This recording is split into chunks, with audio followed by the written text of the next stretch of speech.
Mesdames, Messieurs, bonsoir. Voici les titres du journal de ce mardi en direct de Hanovre, dans le nord de l'Allemagne. Car c'est évidemment là que dans une heure va se dérouler le dernier huitième de finale de la Coupe du Monde. Celui qui intéresse le plus les Français, puisque les Bleus y seront opposés aux Espagnols. Et que cette fois-ci, si l'on juge par le premier tour, ce ne sont pas les champions du monde 98 qui sont les favoris des parieurs. Ce devrait être un match passionnant. Les joueurs, il y a quelques minutes au stade. Et pour l'instant, dans les gradins, ce sont les supporters espagnols qui l'emportent très largement.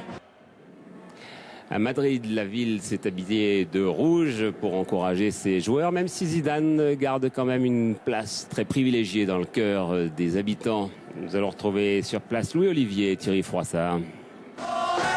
C'est parti. Et ici, sans l'ombre d'un doute, c'est même parti pour être une grande soirée pour l'Espagne. L'Espagne va gagner le mondial. Ce soir, on va manger le monde. Nos joueurs ont tous 20 ans. On va gagner parce qu'on est les meilleurs.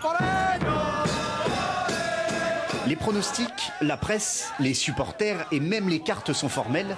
Ce soir, l'Espagne va gagner parce que son équipe est jeune et bien plus offensive que l'équipe de France. Les Français ne vont rien pouvoir faire. Ce sont des vieux.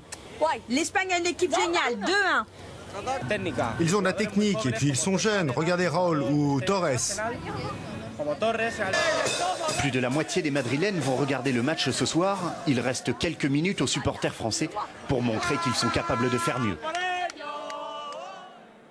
Non loin de l'Espagne, le cœur de Toulouse, qui est sans doute la ville la plus espagnole en France, est évidemment partagé entre les Bleus et l'équipe de Raúl. Nous y retrouvons notre correspondant Pascal Michel, accompagné de Christophe Cadeau. Difficile de choisir son camp. Entre tricolore et rouge et or, leur cœur balance. Les Espagnols de Toulouse sont partagés entre leurs racines et leur vie quotidienne, avec tout de même une petite préférence. J'ai grandi en France et moi je suis vraiment pour que le meilleur gagne, quoi. Aujourd'hui le meilleur, il me semble, par rapport à ce que je vois à la télé, c'est l'Espagne. Donc je suis pour l'Espagne. On va voir ce que ça va donner, mais de toute façon on fera la fête ce soir et je pense que ça va être quelque chose de très bon. La fête, c'est dans quelques minutes, dans les bars à tapas, les bodegas et les peñas de Toulouse. À la Casa d'Espagne, le rendez-vous des anciens, l'heure est au pronostic et on se sent plutôt... Fébrile, un petit peu, oui. Mais enfin, j'ai confiance en Espagne. On va gagner. Notre avis gagnera l'Espagne. Je parle pour tout le monde.